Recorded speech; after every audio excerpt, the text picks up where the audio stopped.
En lo anterior ya estudiamos un tipo de función concreto que era la recta. En este vídeo lo que vamos a ver son las características que va a tener cualquier función en general y las tenéis aquí escritas, ¿vale? Las anotáis. Antes de empezar a ver la primera característica, que es el dominio del recorrido, ¿qué es lo que tenemos que recordar? Por un lado, tenemos que recordar la definición de función, ¿vale? Que es ya sabéis que es una relación entre dos variables, ¿vale? La variable independiente, que es la x, y la variable dependiente, que es la y. También llamada imagen. Recordamos también que es la imagen. ¿Qué formas tenemos de expresar una función? Por un lado tenemos la tabla de valores, ya lo hemos visto cuando representábamos la ecuación de una recta. Por otro lado, la gráfica, en este caso hemos representado esta recta, y por otro lado vemos la expresión algebraica, que en este caso es y igual a x más 1. Vamos a ver la primera característica, el dominio y el recorrido. Tendremos que entender bien la definición de dominio y la definición de recorrido. Dominio son todos los valores que le podremos dar a la variable independiente x y podremos calcular una y. ¿De acuerdo? Lo hacíamos en la recta, dábamos valores para sacar la ecuación de una recta, dábamos valores a la x y obteníamos la y. Bien, ¿cómo se representa? Como dominio de f de x igual a lo que sea. Lo vamos a calcular de dos maneras. Una va a ser analítica y otra a partir de una gráfica. Analíticamente, vemos que aquí tenemos tres tipos de funciones que nos van a dar diferentes dominios. El primer tipo, cuando f de x sea un polinomio, es decir, o sea una ecuación de segundo grado, o sea una recta, o de quinto grado, en fin. Siempre que f de x sea un polinomio, estudiamos el de nuestra recta y sabemos que en este caso a la x, cuando hiciéramos la tabla de valores, le podríamos dar cualquier valor, negativos, 0, positivos, raíz cuadrada de un número, y siempre obtendríamos un valor para y. En el caso de menos 1, menos 3, en el caso de 0, menos 2, en el caso de que la x valiera 1, menos 1, de que valiera raíz de 2, pues raíz de 2 menos 2. Siempre tendríamos diferentes valores. Podremos decir pues que en este caso, de todas las funciones cuando sean polinómicas, el dominio de f de x o el dominio de y, lo podemos poner de las dos maneras, van a ser todos los reales. O lo que es lo mismo, si lo pusiéramos en forma de intervalo, de menos infinito hasta más infinito.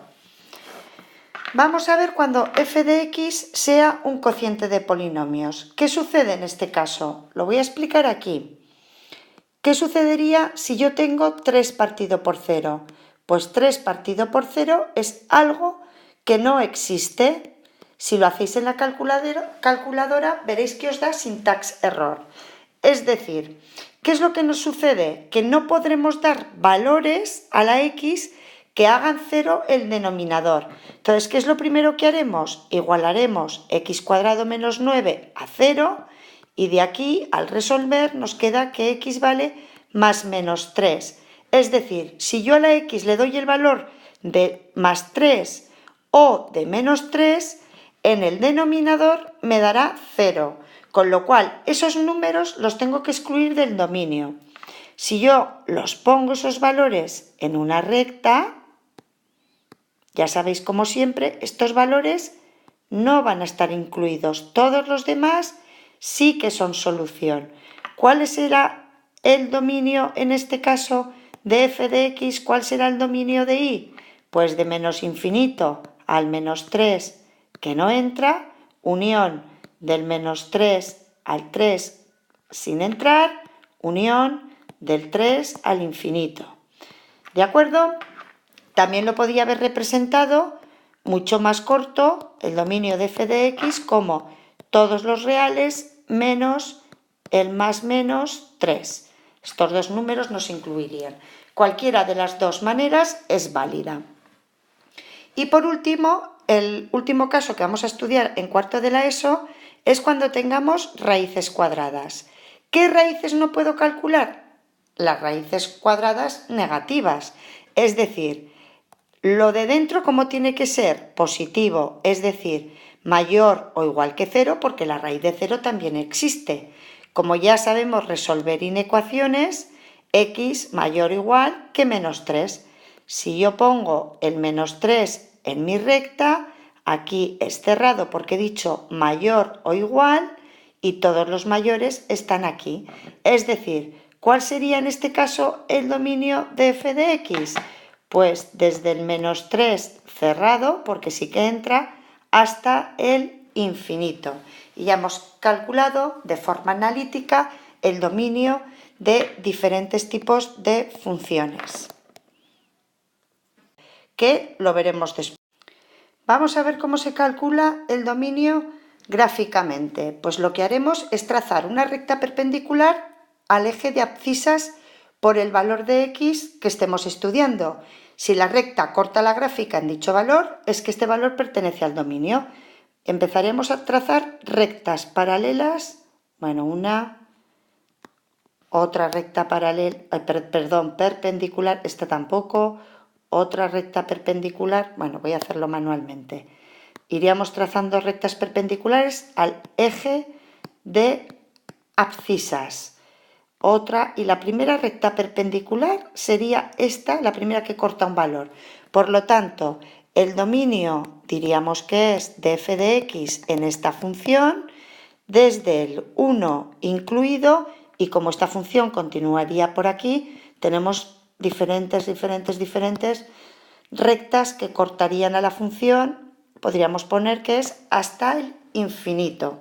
Y así hemos calculado de manera gráfica el dominio de esta función. Vamos a calcular ahora el recorrido. El recorrido lo calcularemos solo de manera gráfica.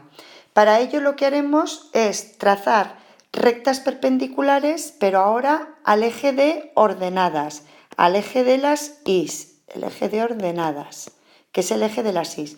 Rectas perpendiculares hasta que toquemos el primer valor de las is. El primer valor de las is de esta función sería este.